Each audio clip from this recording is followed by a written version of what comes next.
I'm still here in the French countryside with my little doggies. What's that? And I'm trying to keep them tick-free. Okay, you gonna go? Okay. I just wanted to share a couple of thoughts I had about what I learnt from multiple rounds of redundancies. I first kind of came across this wonderful corporate experience when I was working at Riot Games, and we had a new manager who'd come in from the States and was very much in the mentality of that American sort of, hey, I'm here to get a job done. And we had recently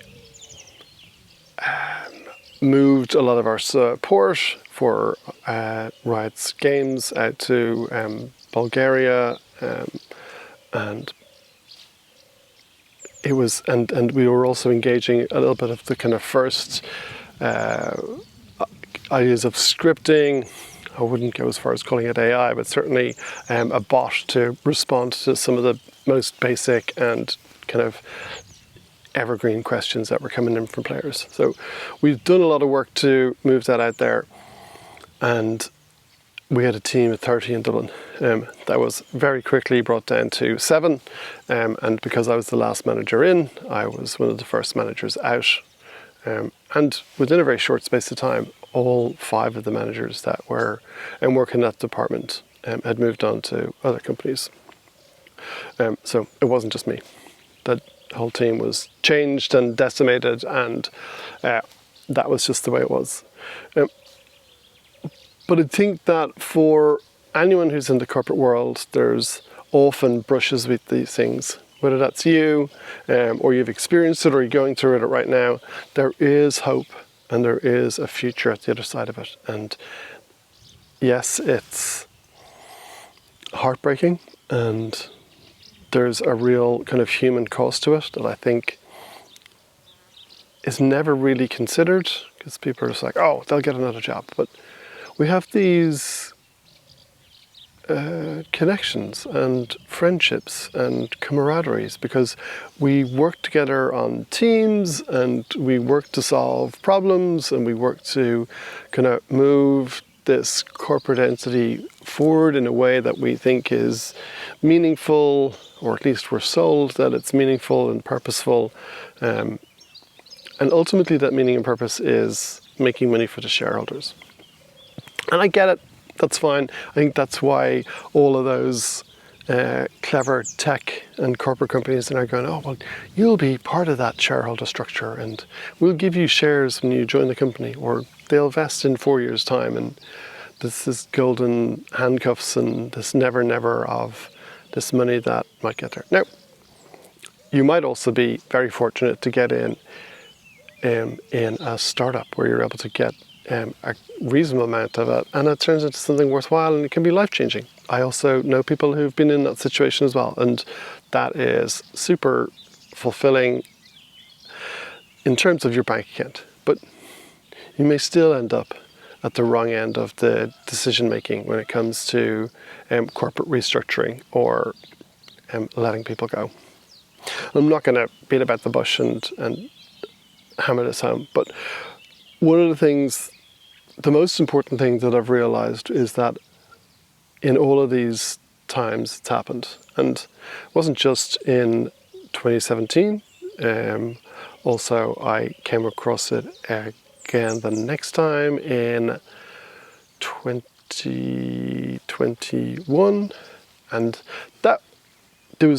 I was working for a charity, and their funding structure changed, and the way the contract that we were working had completely changed, and the entire team was there was no role for us in the future.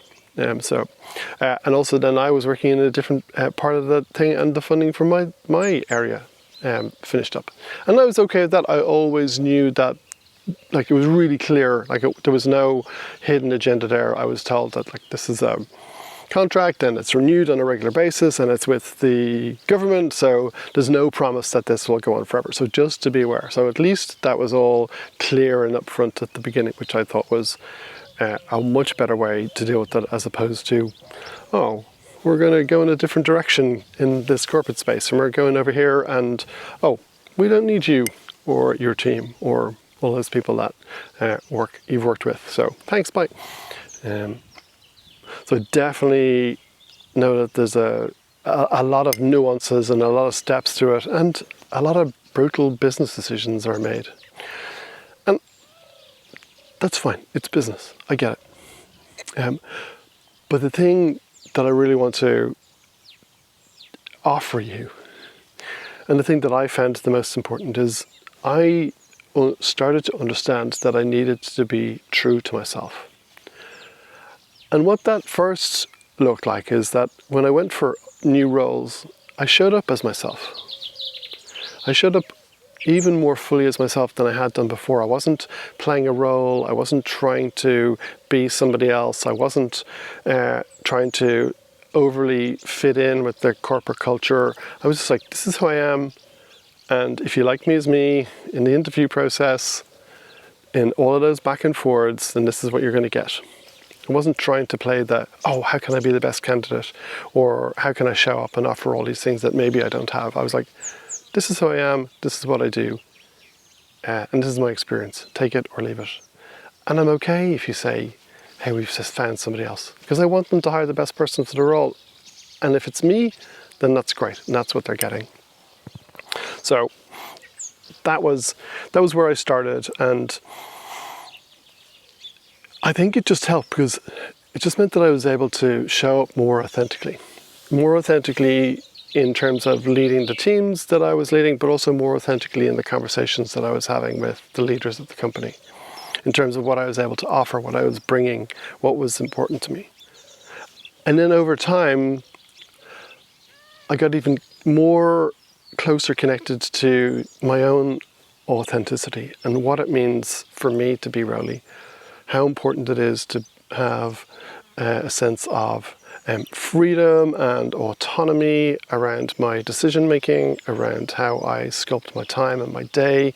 So that might be that, in the corporate space, that I was like, okay, well, I'm going to get up early in the morning, I'm going to do some work, then I'm going to bring my kids to school, I'm going to walk my dogs, I'm going to get back to my emails, and I might run my meetings later into the afternoon or evening, or there might be days when I go, hey, I clock out work at 2 or 3 on a Friday because I've done all my work earlier in the week, and I will be back at 6 or 7 a.m. on a Monday morning. Not that I was working extra hours, but I was working the hours where I needed them to be. And I was really clear about that with my leaders and the team that I worked with, in terms of knowing how and when they would get responses or when I'd be available for meetings. But that also meant that I was able to live truer to finding my creative voice again.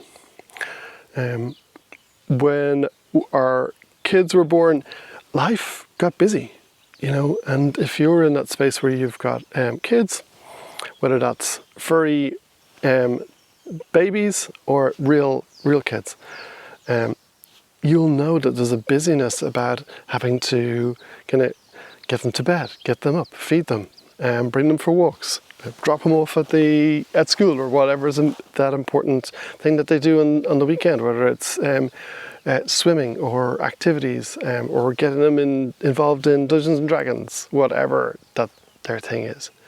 Like, all those things are important and they're key, and they do take up energy, and that's what we sign up to when we become a parent, and I think it's a beautiful phase and a beautiful part of life, but it takes a lot of energy and focus, and it means that you're not investing in yourself, and you've got to find a real sense of time and space to be able to do that. You've got to have clear communication with your partner to be able to go, hey, here's this thing that I want to do, it's important to me. And in the same way that we need to be able to support them and say, hey, I don't want you to lose you and the essence of why we're here and why we're together, that spark that's in you.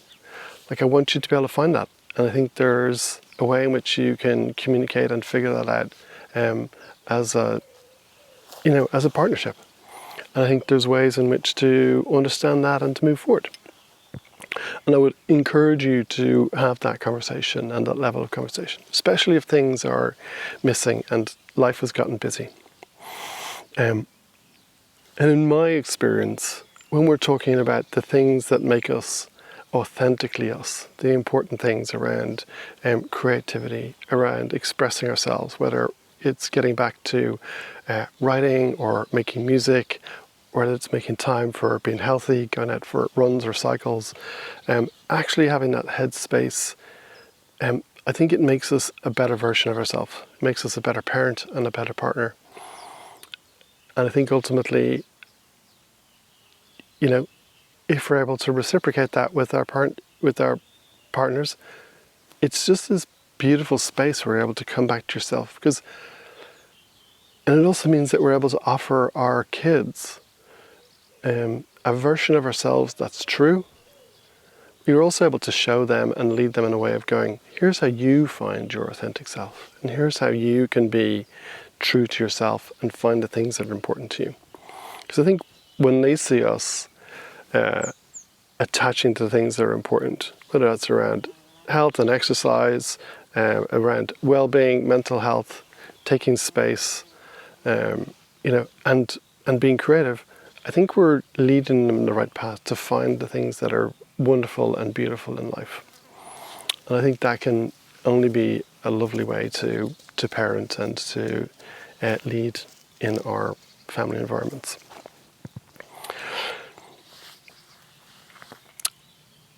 I've been through multiple rounds of layoffs, whether they impacted me directly, whether I was told that my job was at risk and maybe I stayed, or my job was at risk and I had to leave the company. But it's ultimately brought me to a place where I'm finally listening to the voice inside me that's saying, Rolly, there's something more for you. There's something that you've been made for. There's something that you're really passionate around, creativity, around helping people, around walking alongside people as they journey. And that's why I've made this channel. That's why I'm offering to help people to walk through this. There's a link in the description for my Space for Creativity starter kit, and it really is that kind of first step in putting your phone down, getting away from your distractions, and finding ways to reinvigorate yourself and re-energize yourself so that you're ready for life, whether that's work, whether that's parenting, whether that's getting back to creativity. I think you'll find when you create some space, that can be as little as 15 minutes in a day, all the way through to unpacking what the next stages of your journey could look like. Have a look at that, because I think putting down your phone is really key.